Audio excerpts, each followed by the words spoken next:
of our principal, Mr. Blackwell, and the Fine Arts Director, Mr. Paul Edmondson, to our 2015 Black History Program.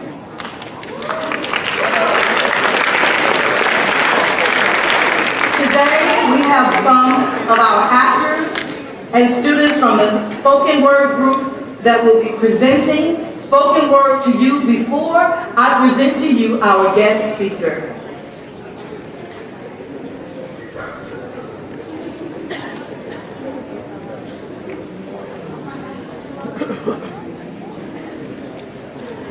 Freedom walks. Freedom. They said we'll never get it. I believe when we hear the color side of the story, justice, injustice anywhere is social justice everywhere. They chant to throw objects. But I'm not giving up. I feel like I could walk all night for freedom. Cops yell, block the roads in order for people to go back. Groups of Caucasians chant in our face and hold up signs. Well, all I can say is, keep walking.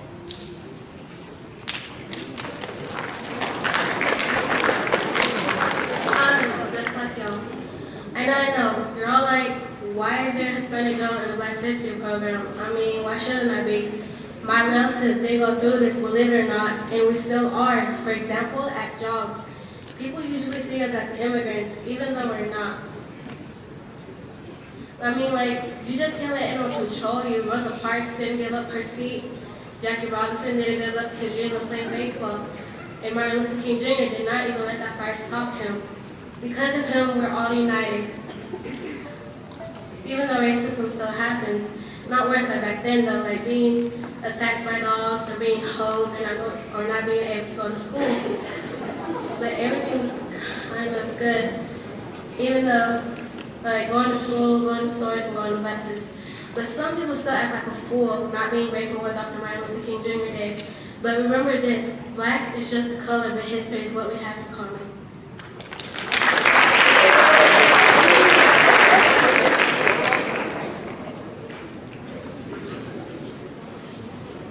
You can put this on Snapchat because I want the world to hear.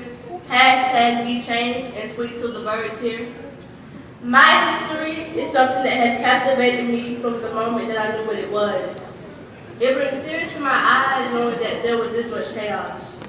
It brings tears to my eyes knowing that I, you, they, and them could be an effect, yet you choose to act as a defect.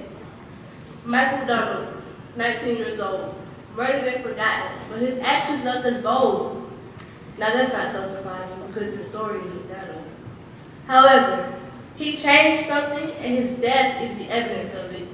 If you put together the pieces of the puzzle, it won't just be these words that were abducted. It could have been my freedom against yours, it could have been me or you, but Martin Luther King Jr. made it possible and he made it true. I could spend centuries talking about what it means to me. I can also change histories with the person that I want to be. Can you all be the change with me? Do you think we can make it to 103, like Amelia Boynton Robinson? This woman was weak for no reason at all, except skin color. Yet you want to be like your friend over a guy? If you don't think that's backwards, I can tell you what is. What I'm trying to help you see is that the only change that can happen is in you and in me. The only change that has happened is the change you cannot see. We change our hair, our makeup, and our clothes. What we don't change is what we don't want the world to see. If we keep focusing on modern technology, then, my people, you won't be just anybody, but you will be nobody. You won't matter anymore because everything is going to change steadily. We need to study history so that we will not repeat history. So, I want to talk about my generation. I don't want to see it as black and white, I want to envision it as a nation. While this poem is very biased, it is still so true. Black history is what made it possible for me and maybe you too.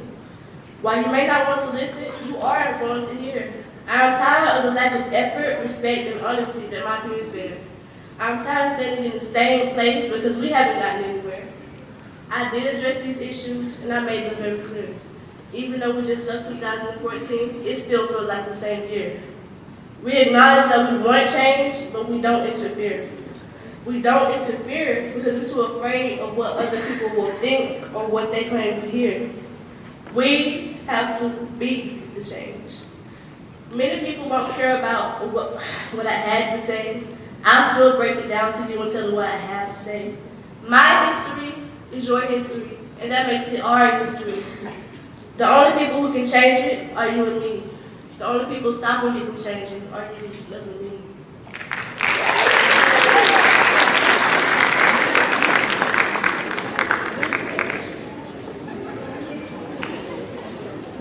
Who are we? What has this world become of? I believe that you and I should fix this.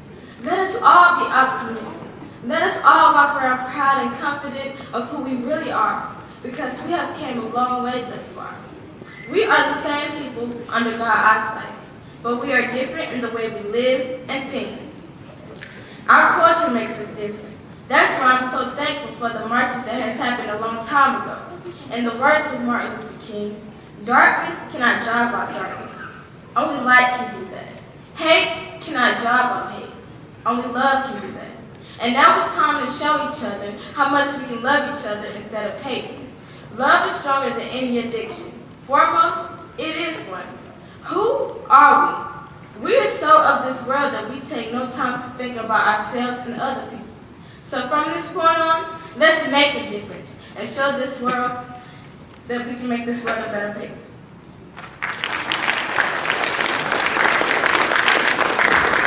You may write me down in history with your bitter, twisted lies. You may trod me in the dirt, but just like us, still I rise. Does my sassiness upset you? Why are you beset with gloom? Because I walk like I've Orwell's popping up in my living room? Just like moons and like stars, with the certainty of times. Just like hope springing high, still I rise. Do you want to see me broken, bowed head, and lowered eyes, shoulders falling like teardrops, weakened with my soulful cry? Does my haughtiness upset you? Oh, don't take it off the heart, because I laugh like I've got gold mines digging up in my backyard. Oh, you may shoot me with your words, and you may cut me with your lies. You may kill me with your hatefulness, but just like air, still I'll rise. Oh, does my sexiness upset you? Or does it come as a surprise that I dance like I got diamonds at the meeting of my thighs? Out of the hut of history, shame I rise. Out from a path rooted in pain, I rise.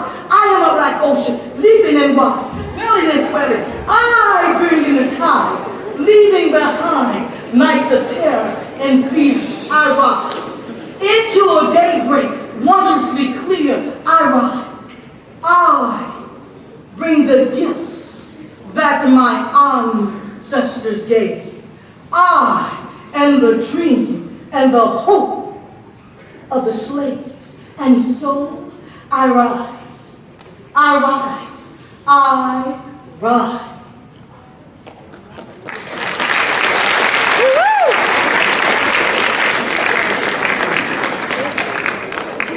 Thank you so much for being a wonderful audience.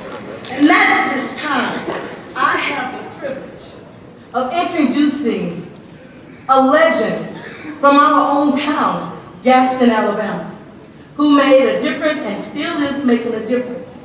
Our councilman, Mr. Robert Avery. Let's give him a hand.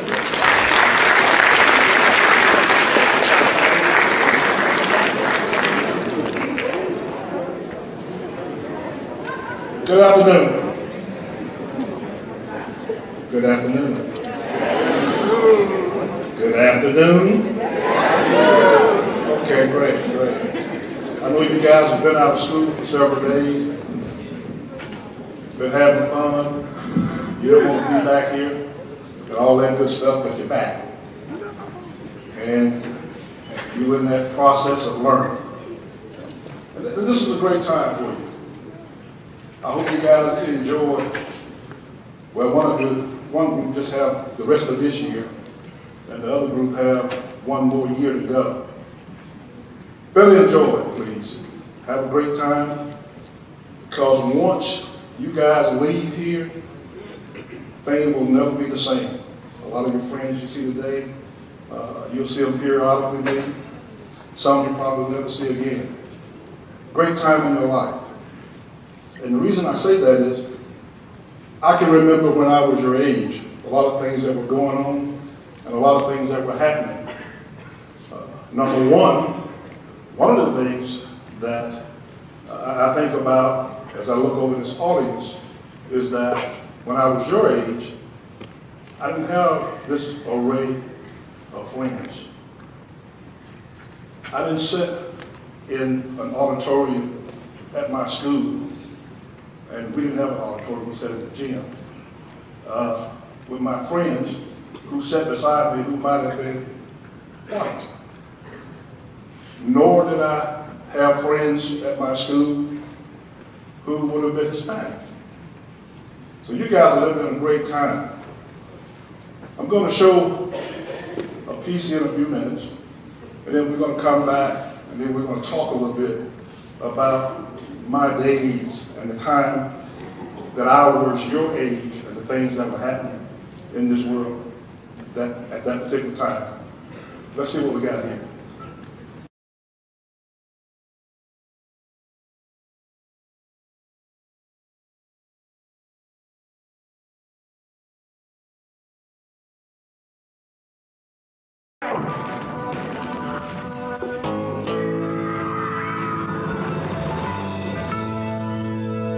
My name is Robert Avery, and on August the 28th, 1963, I was touched by history.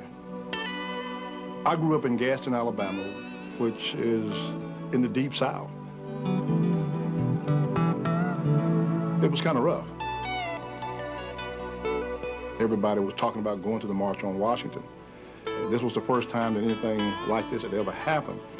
We just wanted to be a part of it. And of course, we couldn't afford it. So we decided to hitchhike. And needless to say, it was an adventure. We were the first to arrive at the March on Washington, and they hired us to work in the office for the entire week prior to the march. You see the marchers who had all of those signs that they were carrying. It was our job to put those signs together. We did tens of thousands of them probably prior to the march. That was a monumental task to put those together. The day of the march, the people started gathering on the mall. And then, you know, those buses started coming in. Before long, this whole area was just covered with people. It was just amazing.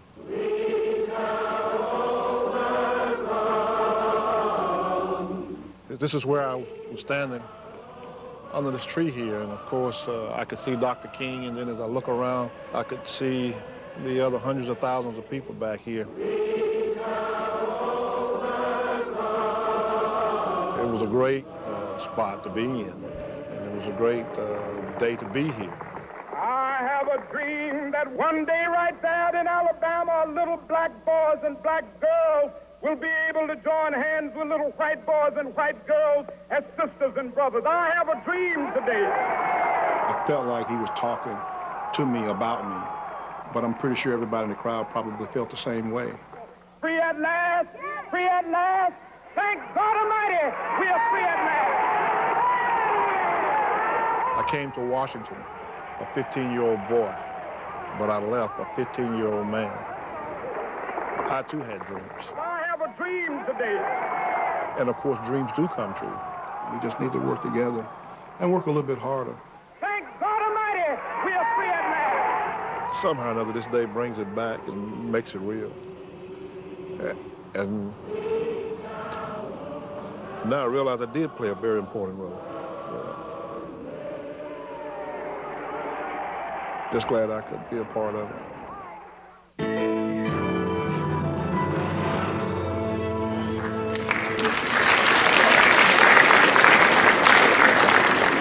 Thank you. You know, we talk about history, and we've been talking about black history for the past month. Man, I've had a hard time getting with you guys. It looked like the snow was not going to let us get together. I think we were scheduled twice, and we got snowed out, so finally we're here. I'm just happy to be here with you.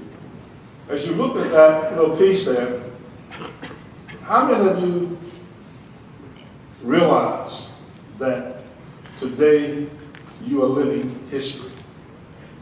How many of you realize that? History happens every day. Every day. In the next 15 or 20 years, you're going to be hearing people talk about the snow that we had a few days ago and how you guys were out of school for a couple of days. We had 8 inches in some places, 11 inches in other places. That's history. That's going to be talked about 15, 20 years from now. When I know you guys don't remember because you weren't here. In the winter storm of '93, I know there's some teachers here. How many of you adults here remember the winter storm of '93? That was history. They will always talk about the winter storm of '93. We had some 20 inches of snow. Everything shut down for several days. People were out of food for a week. Power was off and all that stuff. History. And that's what we want to talk a little bit about Black history. Most of you have seen the film clip, I'm sure, of Dr. King's famous speech, "I Have a Dream." Most of you probably didn't know that there was a Gadsden connection. How many of you knew that prior to that piece there? Very few.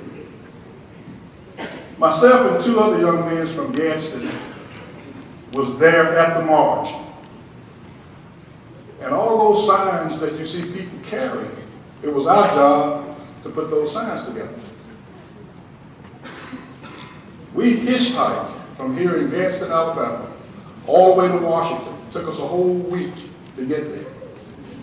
Or let me rephrase that. We got there a week before the march. It took us 3 days to get there. But we were there a whole week before the march. And we were fortunate enough to get a job in the March on Washington office. And it was our job to put these signs together. So now the next time you see a film clip of Dr. King's speech, you can always say, hey, I met the individual who was there. Every last one of those signs that you see, he pretty much touched them. It was our job to staple them together, load them on the truck, take them over to the parade grounds, and unload them. So I would venture to say I touched just about every last one of those signs. And when you start talking about the march and you talk about history, I've been very fortunate to be a living part of history just like you are today. It's just that the part that I was involved in was a little bit more interesting than the snow, so to speak, because it was a changing time. How many of you have seen the movie Selma? That ought to be a required assignment, that you go see that movie. That should be a required assignment, that you see that movie. That was an event that changed not only our nation, but it changed the world.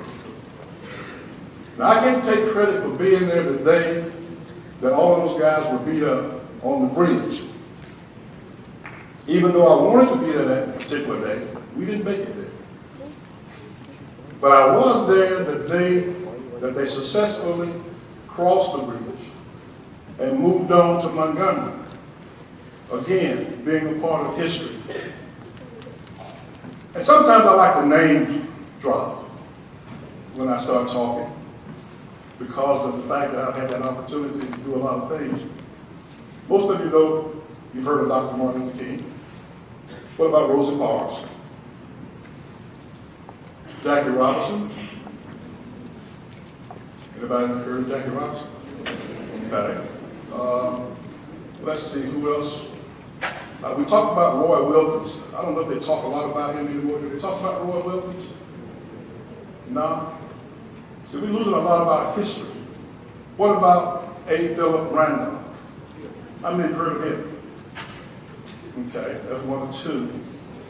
And this is a good thing. I'm glad I'm here because if there's some history teachers here, what do y'all have? History, government, what subjects? government, stuff like that? Okay.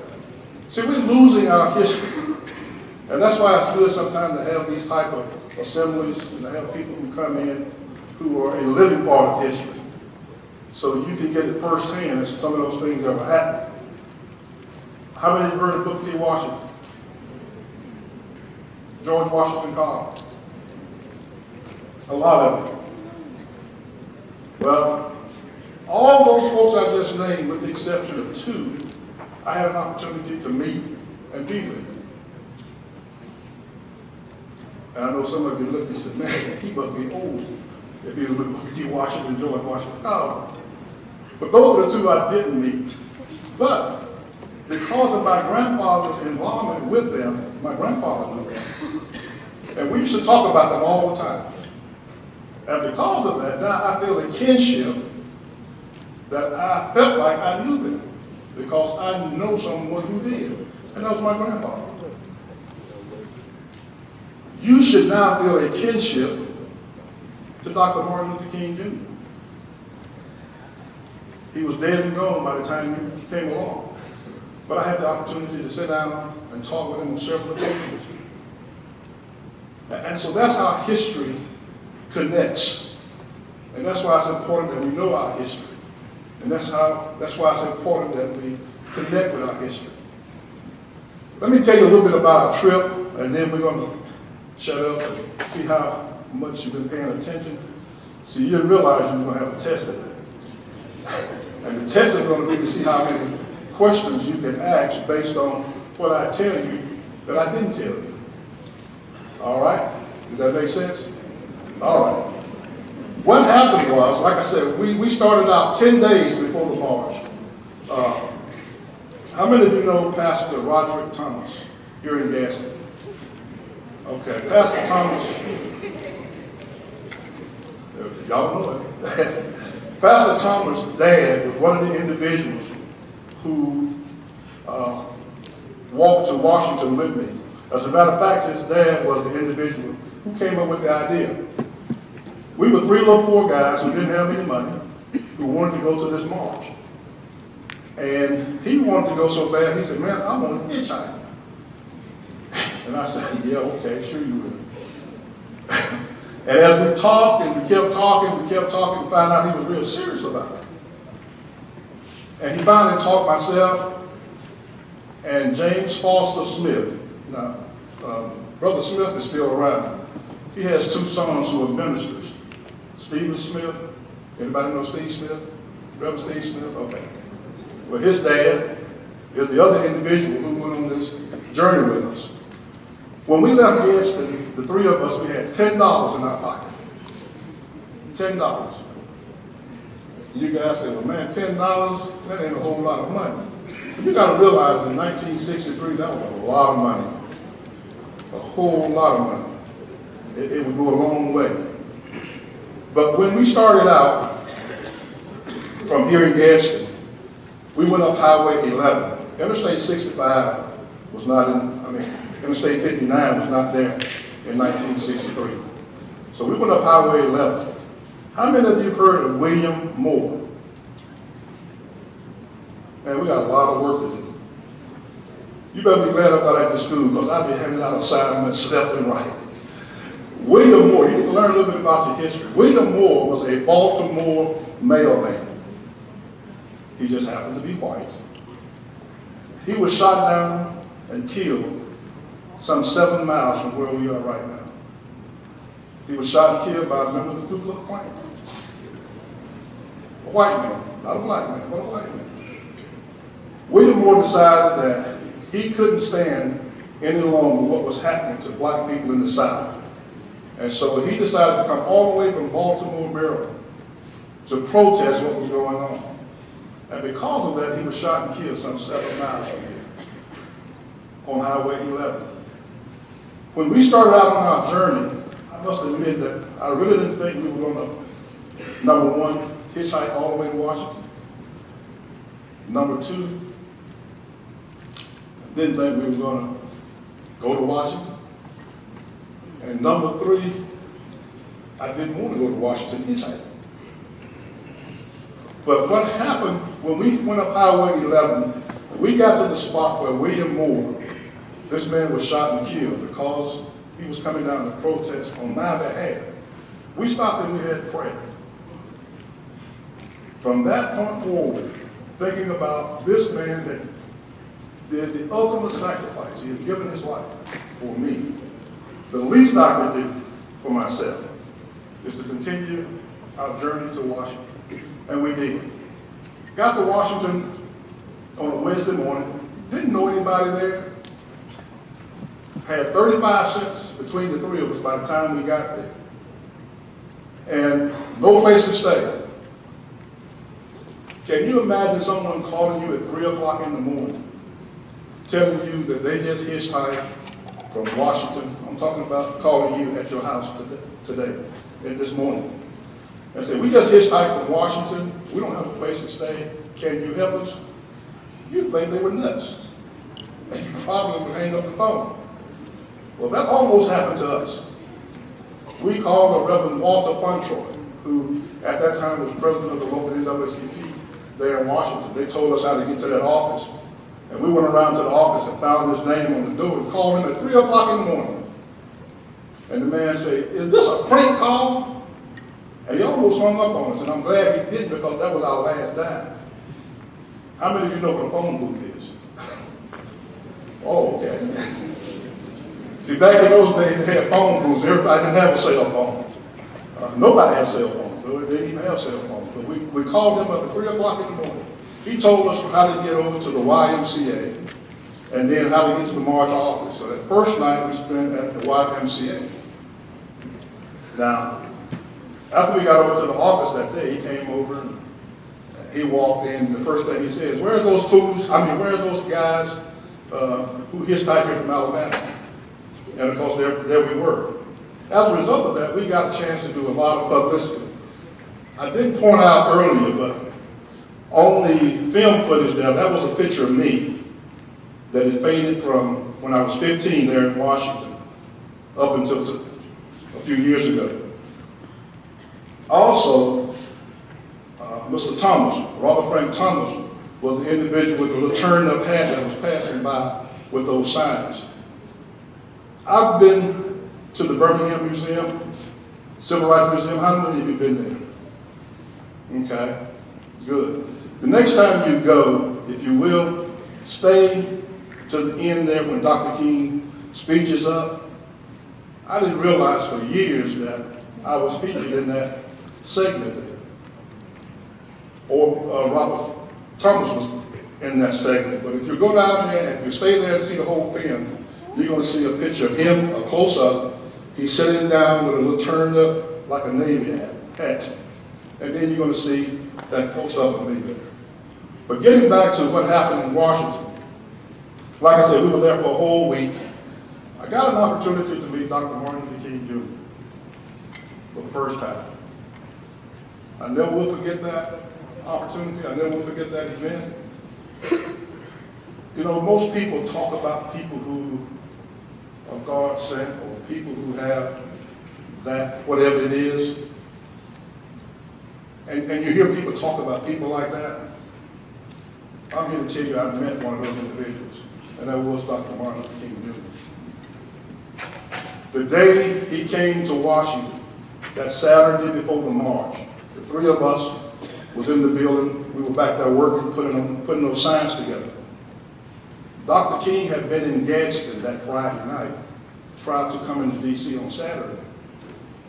And some of our parents had talked to him and told him that we were in Washington and asked him to check on us when he got there. True to his word, the minute he came in, and I never will forget, we were in a building like a gymnasium. We were doing the work and everything.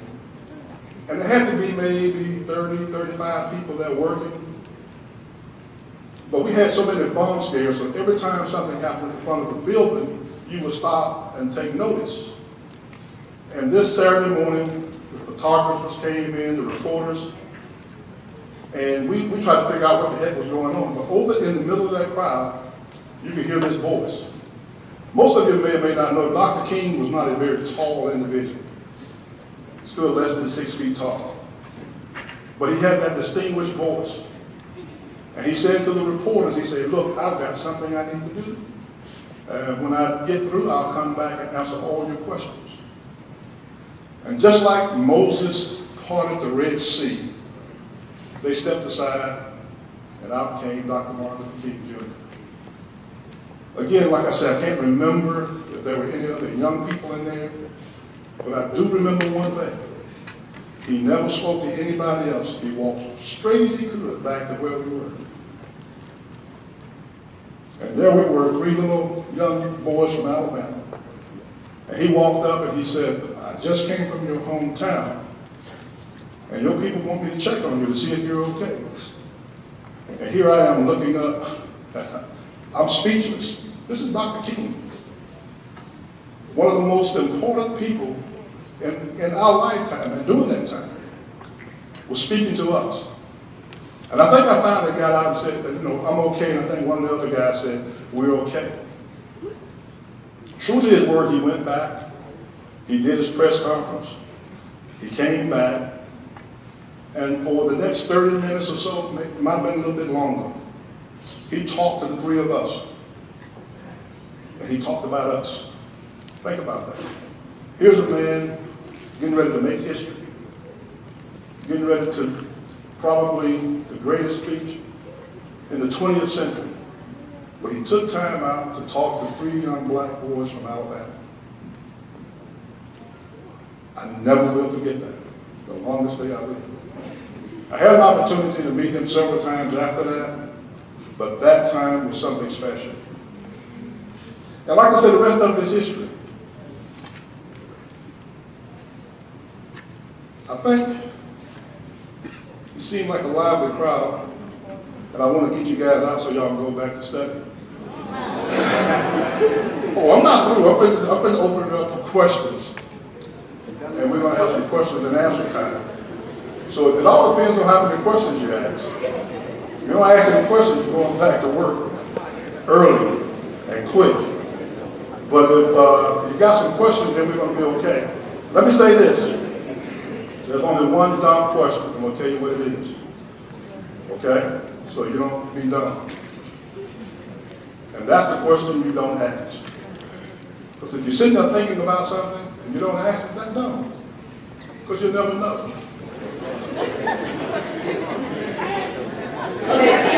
Hitchhiked to Washington. How did you guys eat? Did you guys stop and eat? How did you eat? That's a good question. That's why I left a lot out to see if you guys were listening. What we did was very simple. Like I said, we had $10 between the 3 of us. And we would stop at the bus stations. You got to realize back then, we couldn't stay at the Holiday Inn even if we had the money, or the Ramada, or any of those places. And the only places we could really stop and sleep was at the bus station. So we stopped at the bus station in Chattanooga, spent the first night there, stopped at a bus station in Virginia, Bristol, Tennessee and Virginia. That's where we spent the second night, at the bus station there, a part of the night anyway. And that's where we would eat, out of vending machines or whatever. We stopped at a convenience store or something like that. Like I said, we didn't have a whole lot of money, but that's how we slept. And that's How how do you we guys stay clean and stuff? She was paying attention. Listen up, her question was, how did we stay clean? Well, let me tell you what happened. When we started out, we had to go by each other's house to get permission from our parents. Now, I was the youngest guy in the group. I was only 15. We just turned 15.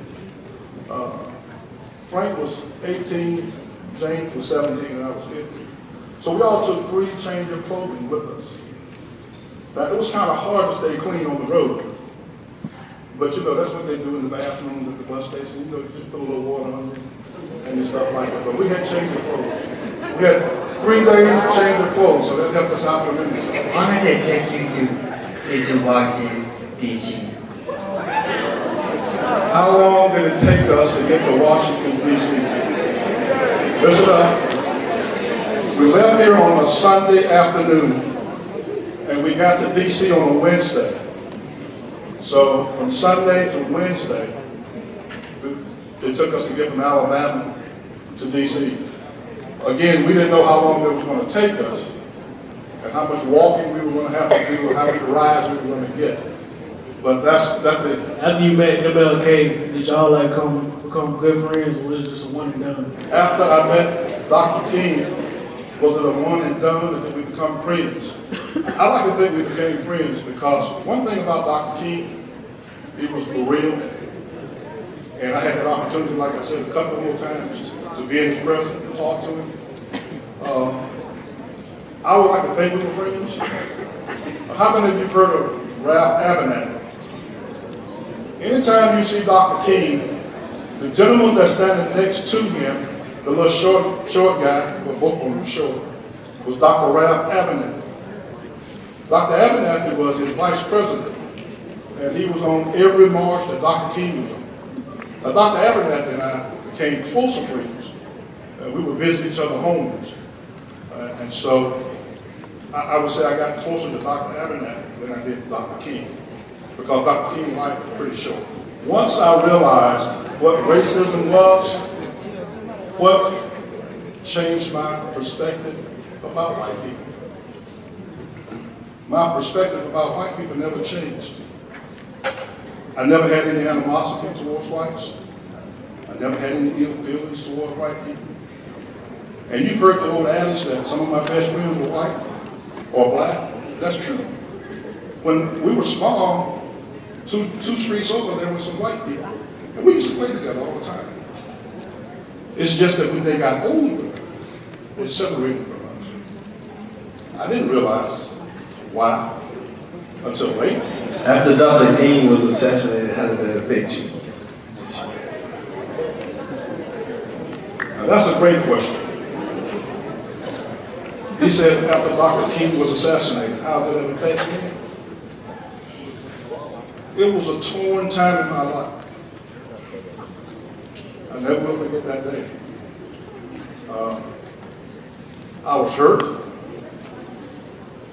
I was sad. I was bitter. And I can understand why some people go off and do crazy things, because I felt like doing something crazy. But my upbringing and my teaching of nonviolence taught me to do better. And so that feeling went away very quickly. And all I wanted to do was pray for that individual, or those individuals who was responsible for his death. Because no matter what I did, acting out wasn't going to bring him back. And so the best thing you can do is pray for those individuals who misuse you, or mistreat you, or do mean things to you. And you can't go around being bitter, because you know who it affects the most? You. The person who shot Dr. King probably didn't think twice about it afterwards, other than trying to get away. So if I'm sitting there being bitter at that individual, the only person who's hurting is me. That person is going about his business. And you should be like that. When somebody misuses you or mistreats you, let it go. You can't be sitting there thinking and getting upset and being mad about what's happening.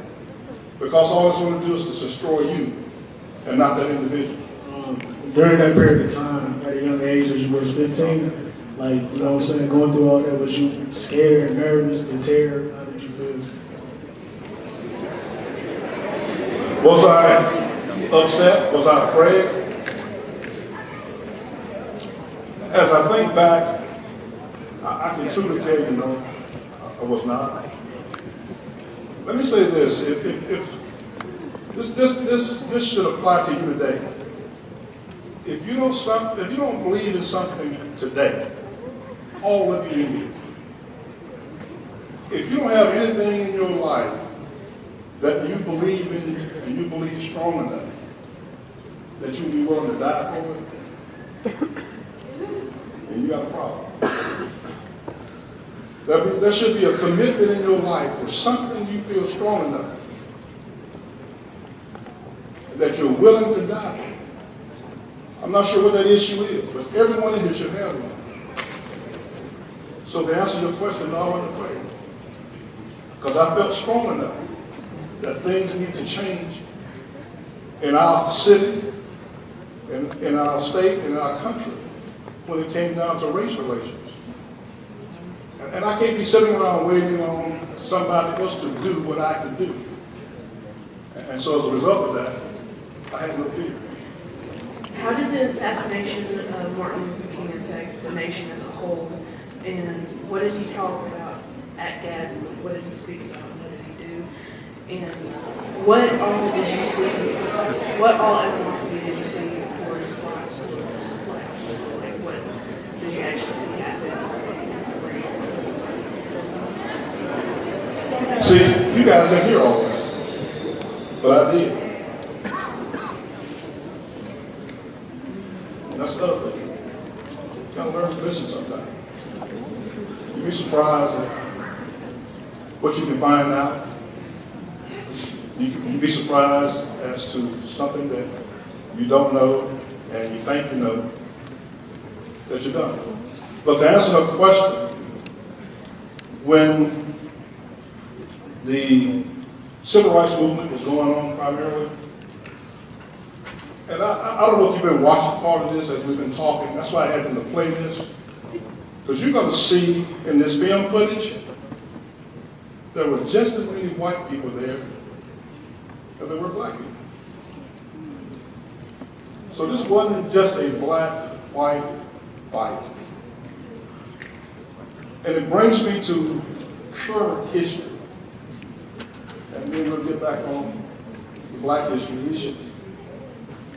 We've got issues going on. We talk about history, how history repeats itself. Well, history is repeating itself now. Right now, we've got this great fight going on in our country and in this world. And the debate is about Muslims. And that they are radical Muslims. And they're terrorist Muslims. And that's the farthest thing from the truth. They are terrorists, that's true, who just happen to be Muslims. Think about that.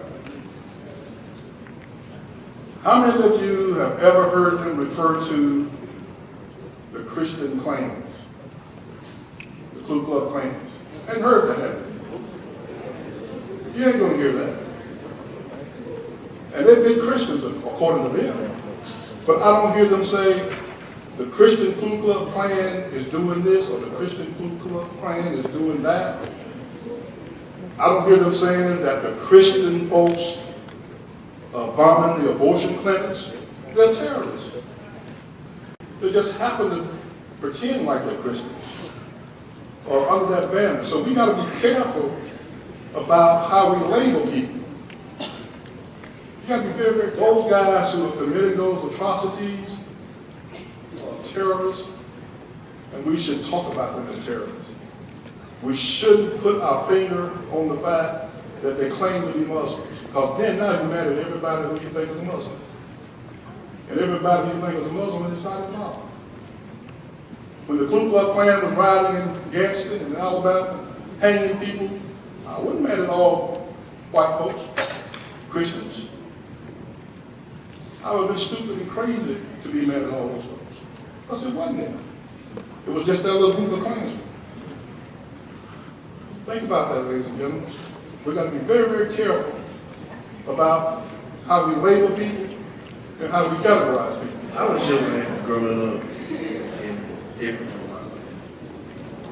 Wow. Man, that's a good one. He wants to know how was my life different from your life growing up. Very different. I came from a family of 10. There was 10 of us. How many of you have heard of commodities? people used to give out commodities. Well, let me bring it to you in today's terms. How many of you heard of food stamps? See, same thing, just a different word. When I was growing up, listen up, when I was growing up, they gave out commodities, food, government food. You would go once a month. Listen, ladies and gentlemen. You would go once a month, the first of the month, you would go and pick up. They would give you flour, beans, cheese, a number of things. And that was our food stamp for the day. That's what I grew up with. What I didn't grow up with, of course, okay. What I didn't grow up with all the challenges that you young people have today. You have quite a few. When I was your age, at Colorado High School, and when we got ready to go out and do some crazy stuff, my friends, because I had such enough not to do, but we would nickel and dime together, and they go get a bottle of wine, or they go smoke a real cigarette, like a Campbell or something like that. You guys do a lot of crazy things. But let me tell you something. If any of you run across any of my classmates, any of my friends who don't really know me, but they think they know me, they'll tell you. When we were in high school, Avery used to give us nickels and dimes, and we'd go around the corner, and we would buy wine, and we'd go get a cigarette and stuff, and we'd hang out. And they're going to be partially true. Because I used to give them a nickel, I used to give them a dime when they started getting together to buy that. But I also had sisters and having an excuse to leave before they got back with the wine. I never drank in my life. Never smoked a cigarette. But my friends will tell you I chipped in when they bought wine and when they bought cigarettes. I say that to say that you can be with the crowd, but you don't have to be in the crowd. Think about that.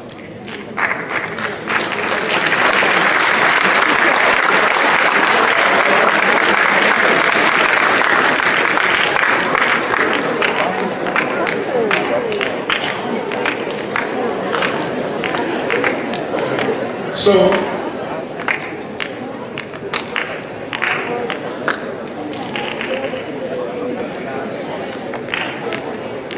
okay, we're going to, they've requested a special showing of some film, so we're going to do that in a minute.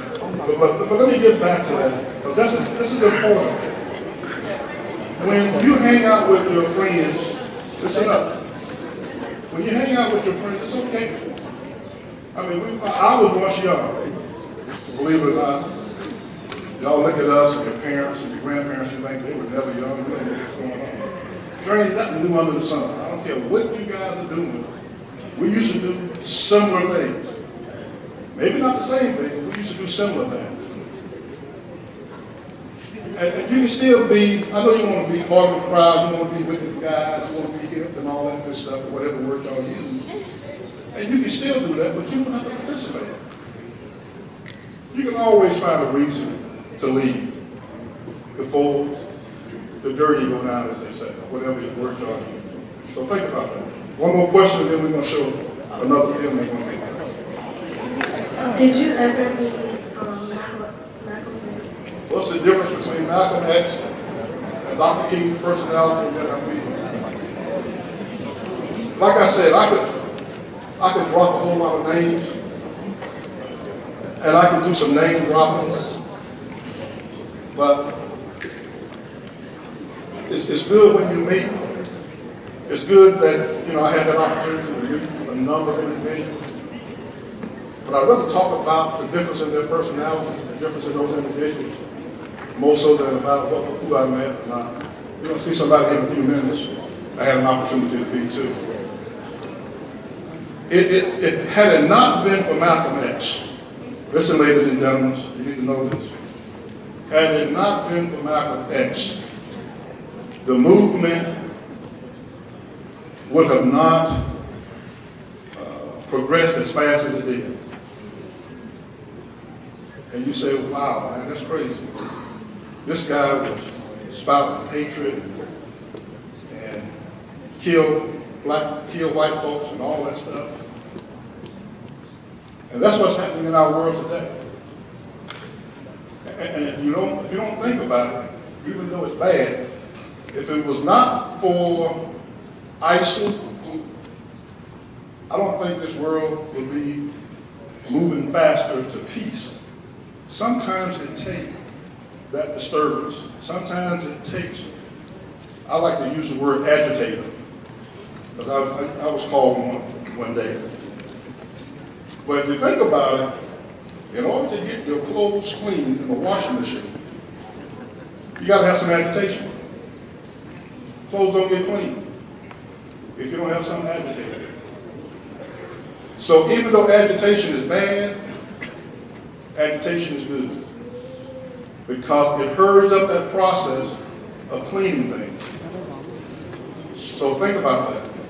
Don't be so quick to label people and jump on folks, because sometimes it helps us move faster forward. Okay, at this time, there is a special request. I don't know how many of you know this gentleman right here. And as I was preparing my speech for the anniversary last month, I was doing some research, reading some stories about people who would come to the march 50 years ago, and I came across the story of a young man named Robert Avery. And Robert was 15 years old in 1963, so he and two friends decided to hitchhike from Gadsden, Alabama.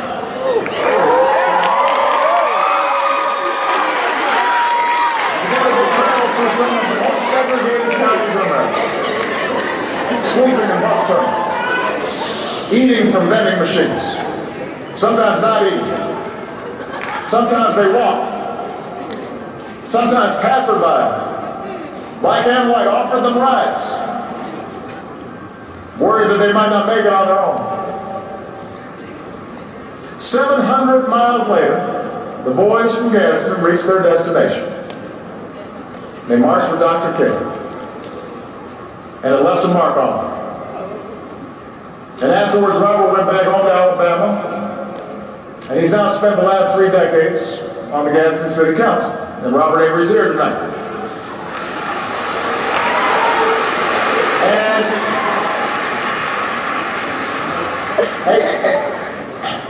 And in some ways, Robert's story is duplicated all across this room. Dr. King talked about how we're inextricably linked. Robert Kennedy talked about how if you toss a pebble in a pond, the ripples emanate from that center, and the same is true in our own lives, how those ripples of hope, we don't know sometimes how they're going to have an impact on folks later, but all those tiny ripples build up and end up changing the world. So when I think about Robert Avery in the city council, I'm sure he's got his struggles and frustrations, just like a president of the United States has struggles and frustrations sometimes, but he's still coming to work every day. He's still working to bring about change every single day. Just like our Attorney General comes to work every single day.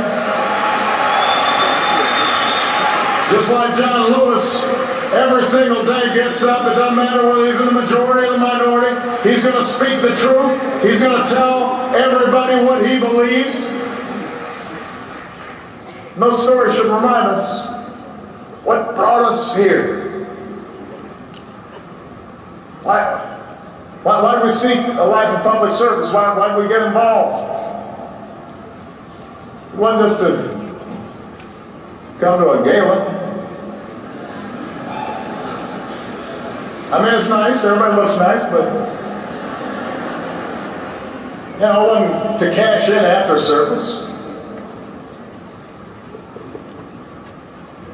We may not have hitchhiked across the country, but everybody at some point, we felt that same tug, that same voice in our heads telling us, stand up. Speak out. Try to make a difference. Remember what you know to be true, what you know to be just, what you know to be fair, and be willing to fight for it. And don't be timid about it. And maybe sometimes it's not going to work out right away, but if you stay at it again and again and again and you do not waver, eventually we make a difference. That's important.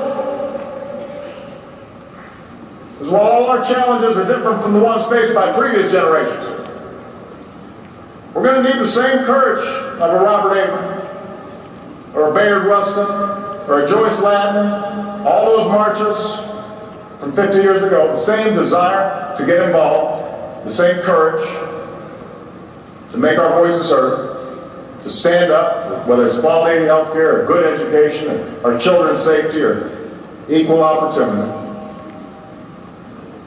We're going to have to keep marching. And I'm proud that I'll be, at least for the next 3.5 years here in Washington, and then a whole lot of years after that, I'm going to be marching with you. God bless you, everybody. Thank you. God bless you. And we thank you for the opportunity to come and speak to you. Thank you. On behalf of the Gadsden City High School, I present you with these gifts of love from the Titans to you. Thank you. We're grateful for the history you brought to us today. God bless.